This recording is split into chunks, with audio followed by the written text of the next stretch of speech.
Boss, kamusta kayo dyan? Inshallah, balik ako uli. Okay, babalik din siya dito sa Saudi. Panibago. So, sabi niya, tanong sana kung magkano naman yung nagagasto sa agency sa pag-a-apply mo. Lahat-lahat. Okay? Sabi niya, kasama sa gastos ng amo mo dyan.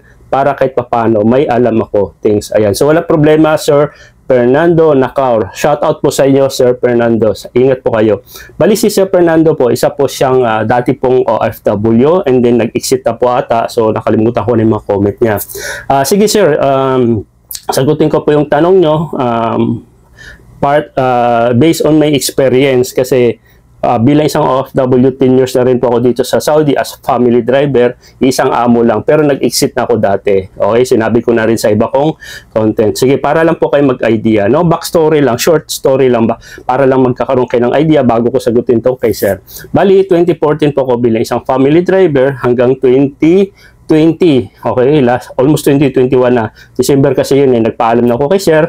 In short, gusto ko na magnegosyo sa Pilipinas kasi while nandito po ako sa abroad that time, medyo malakas po yung negosyo natin o kumbaga mas nakukuha na natin yung income natin monthly, mas malaki pa sa sahod natin dito. Gusto ko mabigyan ng full time yung aking negosyo kasi marami na rin po akong tao sa Pilipinas. Okay, sa madaling salita, nakauwi ako in third quarter, okay naman po yung takbo na business, in out.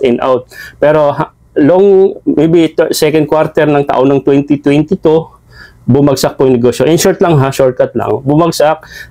Lahat nagsara, nagkabaon ako ng utang, tapos pati yung health ko bumagsak, hindi ito yung ganitong katawan ko, kalahati o almost kalahati pa ng kalahati, nagka-diabetes ako, dami, in short, bumagsak po lahat. Halos gusto ko na sumuko, wala nang financial, as in back to zero ako. Yun po yung nakakalungkot noon that time. Doon ako nagsisisi, bakit pa ako nag-exit? Kasi sabi ng boss ko, huwag ka na mag-exit, magbakasyon ka kung ilan yung buwan, okay? Para just in case na gusto mo na bumalik sa akin, madali na kitang makuha. At sabi ko, ayoko na. Yun yung mali ko. Huwag niyong gayahin na. Nag-file ako ng final exit. Pwede naman niya ako bigyan ng bakasyon lang ilang buwan. O saka na ako bigyan ng ticket pagka gusto ko na. Okay? Just in case magka-problema daw yung negosyo. Kaya, yun, natigas ang ulo ko. Nasisi ako ng amo ko. Pero sabi niya, nag-iiyakan pa nga sila dito yung mga bata. Kasi simulat bata, ako na naghahawak sa mga anak nila. So, sa madaling salita, sabi, just in case na magka-problema ako, inform mo lang ako. Okay?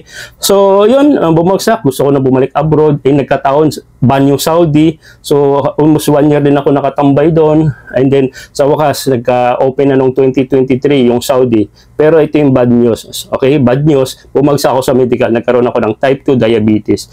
And sabi ng doktor, 6 months bago daw ako tawag dito, bago daw ma-prevent o hindi kaya baka hindi pa sigurado. So, nalungkot yung boss ko pero sabi na minomotivate niya ako.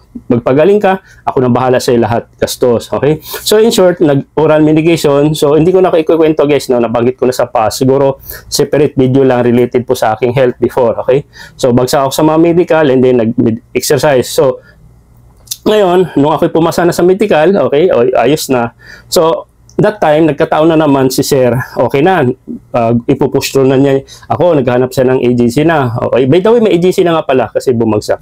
Pero bago yun lahat, nagka-problema si Sir sa family niya, nagkasakit yung misis, okay, alaki na nagastos. So, sabi ko, makabalik lang ako, wala kasi siyang pera kasi malaki pa yung binabayaran, okay, sa agency kasi ang mahal daw niya. Ang mahal kasi daw natin yung placement fee natin, okay. Ngayon, sabi niya, sige, hati na lang kami. Sabi ko, hati na lang kay Sir para So, pumayag ako, hati. Kasi 14,000 real din yung binabayaran niya. So, hati kami, 7,000. Tapos may nasa Pilipinas ako, bro. Nangunguta ako kay boss. O di, pinapadala niya sa account ko, si Buana, sa Western Union. So, sabi ko, utang naman yan. Walang libre, parang gano'n. So, in short, nasa 10,000 plus yung akong ng boss, utang ko. Imagine mo, 100,000 yan, i-convert niya sa 10,000 mahigit. Yung 10,000 real, utang ko kay Sir kasi nga hati kami ng placement. Sabi ko, makaraos lang ako sa 2 years. Ayun, sawa ng Diyos, magto 2 years na rin ako. Every sahod ko, kaltas ako ng 500 real. Di ba? So, yun po yung aking story, bakit ako nakabalik dito. So, dito naman sa iyo, Sir Fernando, pasensya na kayo, guys, sinishare ko lang yung part ko para at least magkaroon po kayo ng idea na baka mamaya nawala kayo ng pag-asa. Katulad dito kay Sir, tinatanong ng gastos.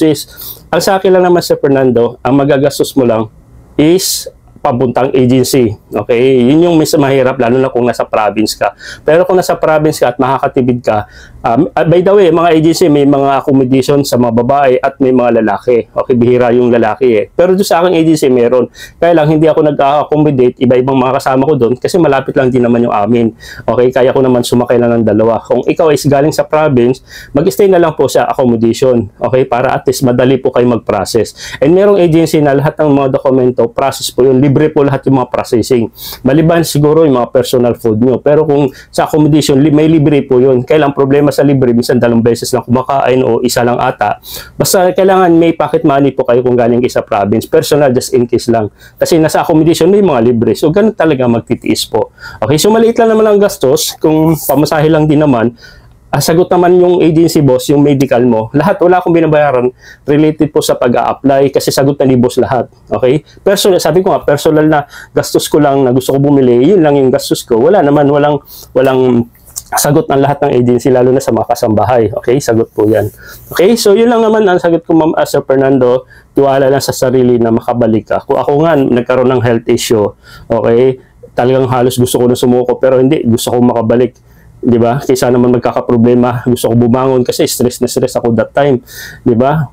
May maintenance po ako noon, buwan-buwan, araw-araw, di ba? Pero nag-exercise ako hanggang sa desidido. Pag gusto mo talaga yung isang bagay na gumaling ka at makabalik ka abroad. Sabi ko, makabalik lang ako sa abroad.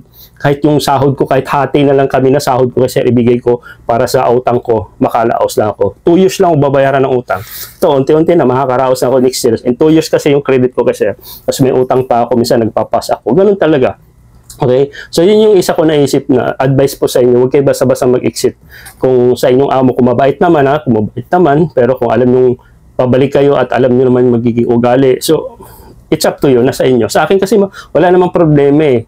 Di ba? So, yun, naging proud. Kaya natuwa si Sir, nagkwentuhan kami kahapon habang nagdadrive, na nalaman niya ako magbabakasyon sana ngayong December. Eh, sabi, bakit ba daw ako uwi? Sabi ko daw, hindi na babalik. Kasi ayoko na talaga umuwi sa Pinas. Nahalala ko yung mga nakaraan. Diba? Sabi ko magbakasyon lang ako. Okay, pero kinancel ko na yung December. Gusto ko March, April. Kasi wala pang ipon eh. Mahirap magbakasyon lang pera. Iba gusto magbakasyon December. Pero ako, anytime pwede ako bigyan ng ticket ni Sir. Kasi Saudia po yan, airlines, finance po yan, anytime. Kaya lang nahinayang ako, wala pa akong ipon. Tsaka bitin na kasi sanay ako, every 4 years ako umuwi. Ito 2 years parang napaka-easy lang. God's will, by maybe next year, makaipon lang kahit papano, pang gastos man lang, nagbabakasyon tayo. Kasi mahirap din puro trabaho dito, okay? Pero mahirap din na pag umuwi ka, wala kang dalang pera, ay nagbakasyon ka pa, di ba? Alam mo naman, mga gimmick doon. Tipid-tipid lang tayo mga kapwa ko OFW. Yan, so Sir Fernando, I hope nasagot ko. Hindi mo naman kailangan gumastos. Pero alam nyo sa totoo lang, pag may processing po kayo, sir, ibig sabihin, nagpa-process na po kayo papuntang OFW, madali po kayo makakautang ng mga kamag-anak mo dyan. Kasi pa-abroad ka, alam nila pambayad ka, nagpa-process. Okay? Yun lang naman. Yun lang. Kailangan na talaga magtipid-tipid. Lalo na kung nasa Maynila, medyo magastos, malaki ang bilihin dyan sa Along Manila. Okay? Yun lang.